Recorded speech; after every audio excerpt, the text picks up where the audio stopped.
मेरे प्यारे बच्चों, मैं आज आपके साथ इसलिए शामिल हुआ हूँ क्योंकि मुझसे क्लास में और मेरे फेसबुक पे और वैसे फ़ोन्स पे बहुत सारे बच्चों ने ये पूछा है कि हम किस तरीके से तैयारी करें। अभी सीपीओ नज़दीक आ रहा है, सीजीएल का नोटिफिकेशन आ रहा है, तो इन एग्ज़ाम्स के लिए हम कैसे अपने आप को तैयार करें। मेरे प्यारे बच्चों, मुझे एक छोटी सी कहानी याद आ रही है जो आज से काफ़ी साल पहले की थी कि भारत और ऑस्ट्रेलिया का क्रिकेट मैच चल रहा था। और ये जो क्रिकेट मैच चल रहा था ये ऑस्ट्रेलिया में चल रहा था और नवजोत सिंह सिद्धू कमेंट्री करने लग रहे थे। तो वहाँ पे जो फास्ट बॉलिंग थी, चूँकि वो पिचें बड़ी फास्ट होती है तो वहाँ फास्ट बॉलिंग का बड़ा जलवा होता है। और वहाँ पे एक बैट्समैन होते थे एसएन दास करके। वो बैट्समैन बहुत देर तक खेलते रहते थे, बहुत देर तक खेलते रहते थे और बॉल को पुराना कर देते थे। तो सुनील गावस्कर सर साइड में बैठे हुए थे, तो नवजोत सिंह सिद्धू ने कहा कि ये वर्ल्ड के सबसे बेस्ट ओपनर हैं, बेस्ट टेस्ट क्रिकेट ओपनर हैं। तो सुनील गावस्कर सर ने कहा कि ऐसा आपने क्यों कहा। तो उन्होंने कहा कि किसी भी खिलाड़ी को टेस्ट क्रिकेट में बेस्ट ओपनर होने के लिए 3 चीज़ों का पता होना चाहिए। पहला, उसे ये पता हो कि उसे किस बॉल को खाली छोड़ना है। दूसरा, उसे ये पता हो कि किस बॉल को उसे पैड से खेलना है, पैड यानी पैर के साथ खेलना होता है। और तीसरा, उसे ये पता हो कि किस बॉल को बैट के साथ खेलना है। मतलब उसमें अगर ये तीनों क्वालिटी है तो वर्ल्ड का सबसे बेस्ट टेस्ट ओपनर है। बच्चों, आपने अपनी लाइफ में देखा होगा बहुत सारे ऐसे बच्चे आपको मिलेंगे जो बहुत कम पढ़ते हैं लेकिन सिलेक्शन ले जाते हैं, और कुछ ऐसे हैं जो बहुत पढ़ते हैं, दिन रात मेहनत करते हैं लेकिन सिलेक्शन बड़ा रो पीट के लेते हैं। कहानी वही, हमारी अप्रोच की, हमारी दिशा की। एक स्टूडेंट को कामयाब होने के लिए 3 चीज़ों का ज्ञान होना चाहिए। उसे कहाँ पढ़ना है, क्या पढ़ना है और क्या नहीं पढ़ना है। ये तीनों चीज़ों का ज्ञान उसे होना चाहिए। हम ऐसी चीज़ें ना पढ़ते रहें जिनका कोई यूज़ नहीं होना एग्ज़ाम में। तो इसलिए इन बातों को विशेष ध्यान दें।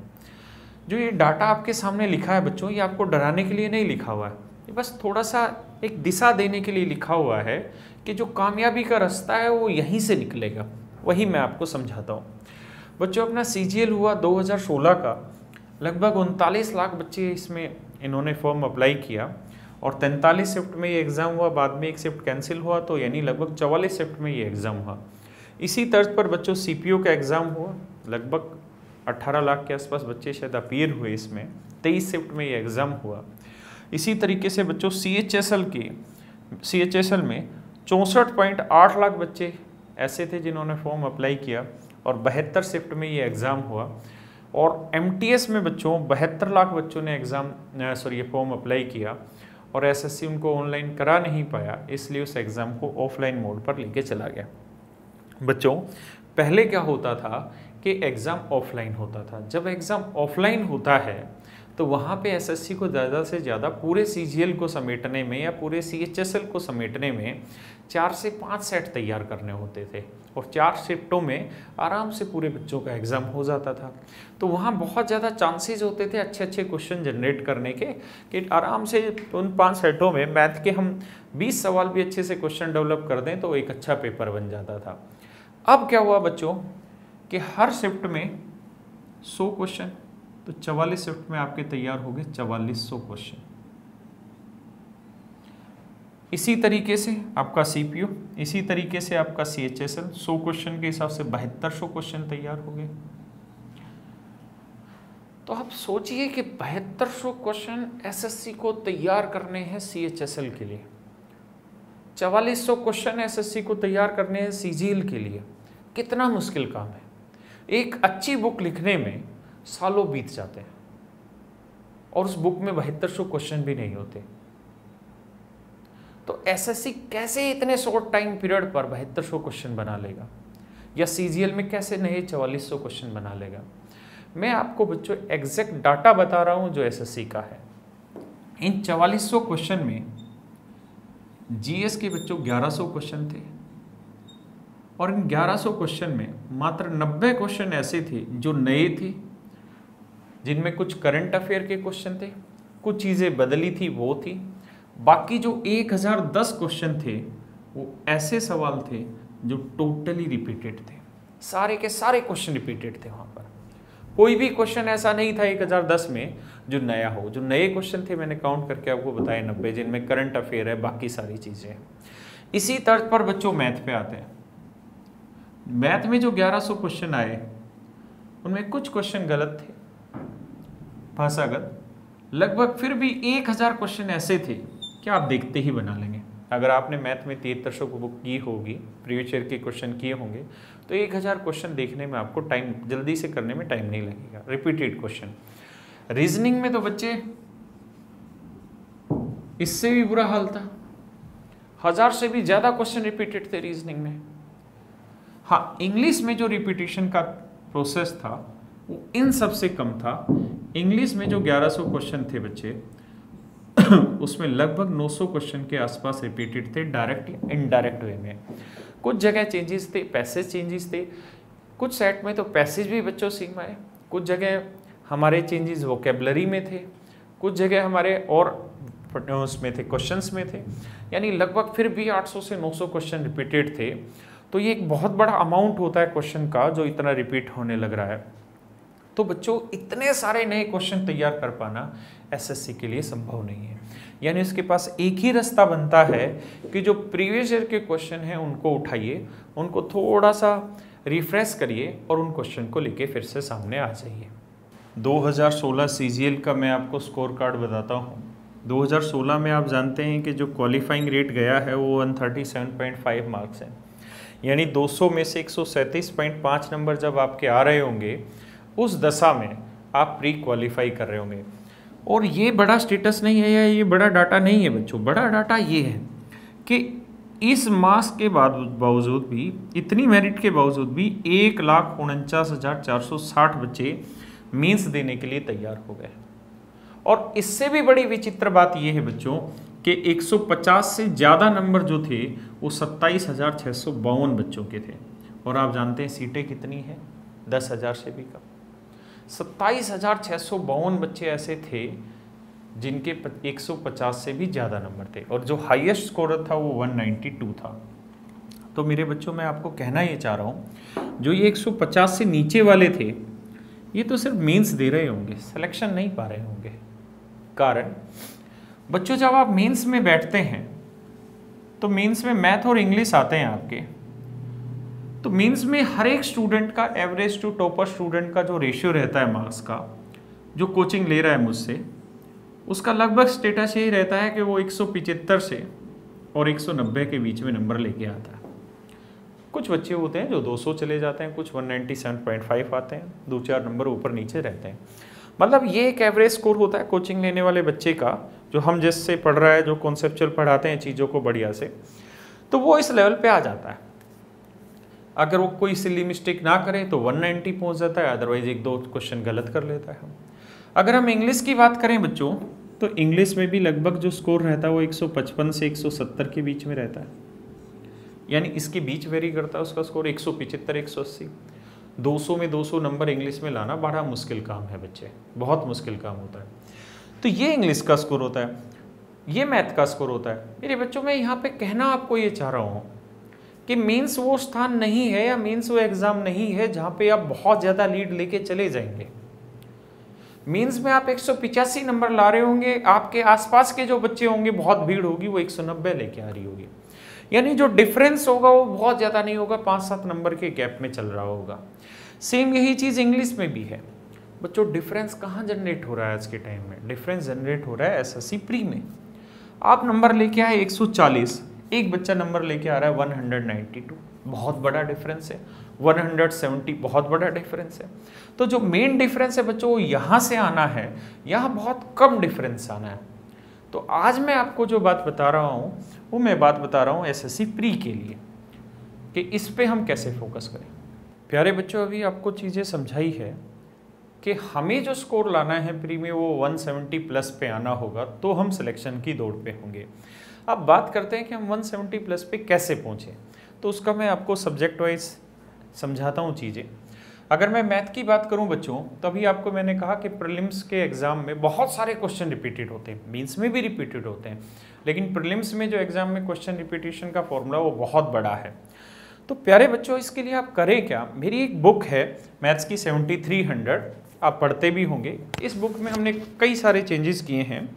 ये जो बुक है इसमें CPO CGL सारे एग्ज़ाम के क्वेश्चन आ चुके हैं जो अभी तक SSC के हुए हैं, और ये इंडिया की पहली ऐसी बुक है जो ई बुक्स के फॉर्मेट पे तैयार हो रही है।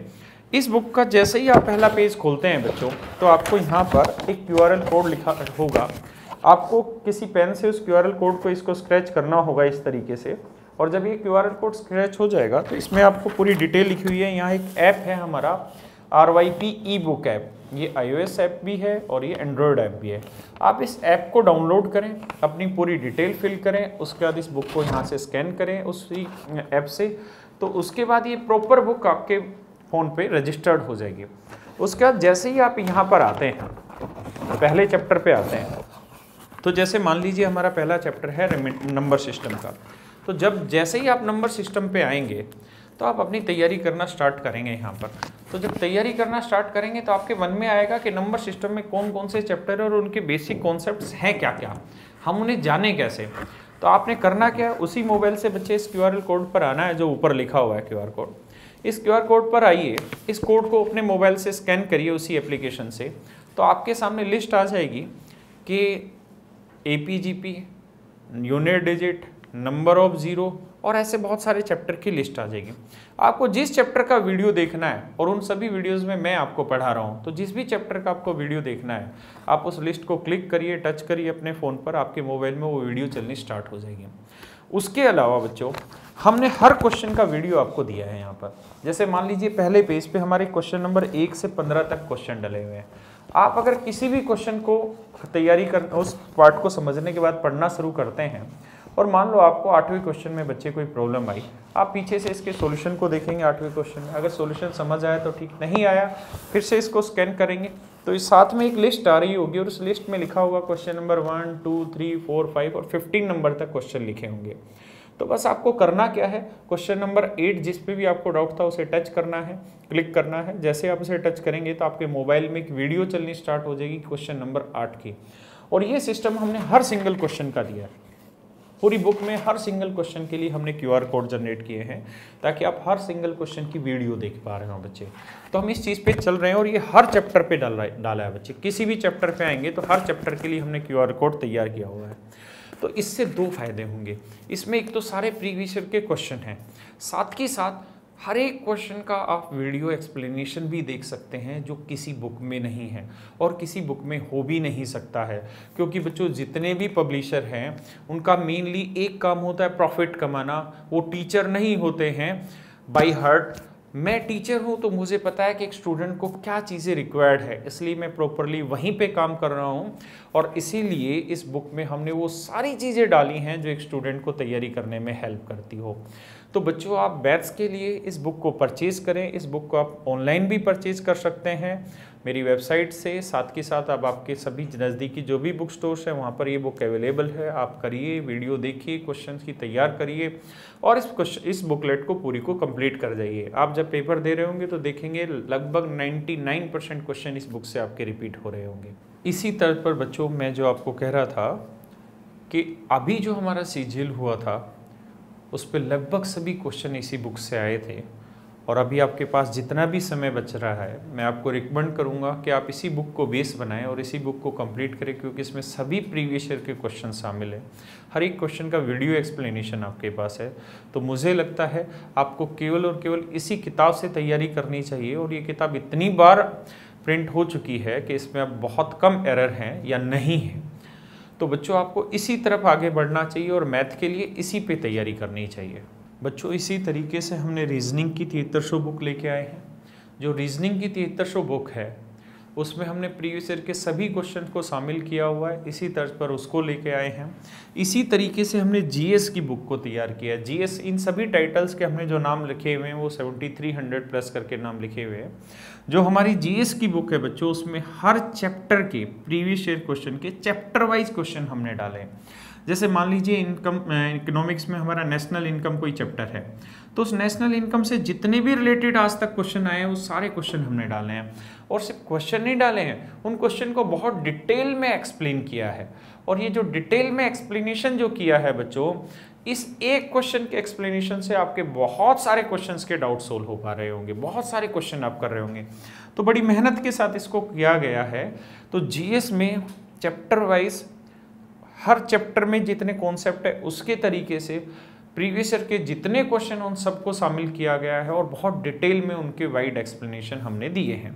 इसी तर्ज पर बच्चों हम इंग्लिश की भी 7300 बुक लेके आए हैं। जो इंग्लिश की 7300 बुक है उसमें भी बच्चों यही सारी चीज़ें हैं कि प्रीवियस ईयर के जितने क्वेश्चन हैं, हमने इंग्लिश की जो बुक है उसमें सेट वाइज लेके आए हैं। सेट वाइज जो लेके आए हैं इसका मतलब है कि CGL 2016 में कितने सेट आए वो हमने सारे डाले हैं अलग अलग करके, CPO में कितने आए वो सारे सेट डाले, और प्रीवियस जब से SSC ने एग्जाम ऑनलाइन वो ऑब्जेक्टिव एग्जाम लेना स्टार्ट किया तब से सारे सेट हमने इसमें डाले। तो एक बहुत बड़ा फ़ायदा होगा कि आप एग्ज़ाम ओरिएंटेड इसमें तैयारी कर रहे होंगे और आपको बड़ा मज़ा आएगा इससे पढ़ने में। बच्चों मैं आपको एक कमेंट कर सकता हूं कि जब आप एग्ज़ाम दे के निकल रहे होंगे तो आपको बड़ा प्राउड फील हो रहा होगा मेरे इन शब्दों पे कि सर ने जो कहा वो सब चीज़ें एग्ज़ाम में आई। मेरे प्यारे बच्चों, इनके साथ साथ मैं एक चीज़ और भी आपको कहना चाह रहा हूँ कि हमारे मैथ के क्लास नोट्स पहले से मार्केट में अवेलेबल है। जो मैं क्लास में पढ़ाता हूँ वो क्वेश्चन उसमें शामिल है।